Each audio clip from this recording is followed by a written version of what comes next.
No se sap mai quan comença una història. Vull dir que no vas així caminant tranquil·lament pel carrer i tot de cop et dius «Mira, una història que comença». Només al final, quan tot s'ha consumat, obres els ulls i et dius «La història s'ha acabat».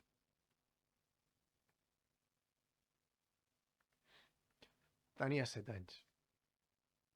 Aferrat al manillar del meu tricicle, havia d'anar urgentment al planeta Vulgus, on el destí de la humanitat estava en joc. Tranquil, i no corris tant. La veu de la meva mare em recordava que encara era a casa i no a l'espai sideral. Però no passava res, perquè els meus ulls ràpidament la convertien en un horrible nom de l'espai, i jo, valent com ningú, li responia «L'horrible verí que et surt per la boca no em podrà aturar. La humanitat m'espera i no els fallaré». Com m'ho dir que la teva mare es mor? Els ulls dels altres són portadors d'un destí particular. Aquell és algú, diu la gent en veu baixa.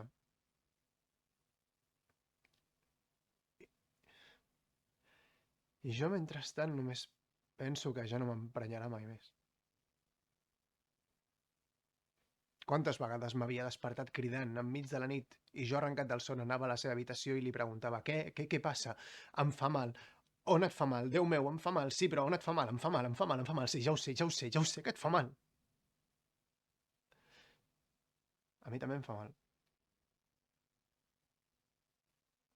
Ella em mirava amb el seu rostre desconegut i crec que patia pel meu patiment. Possiblement el regal més bonic que m'ha fet mai. «Què vols fer a la vida?», em preguntava. «Pintar, mama. Em dedicaré a pintar». Encara amb aquestes històries. No són històries, mare. Retrats. Retrats? De què parles? Retrats de qui? Doncs de tu. De la teva cara. Per no oblidar-te, pintaré.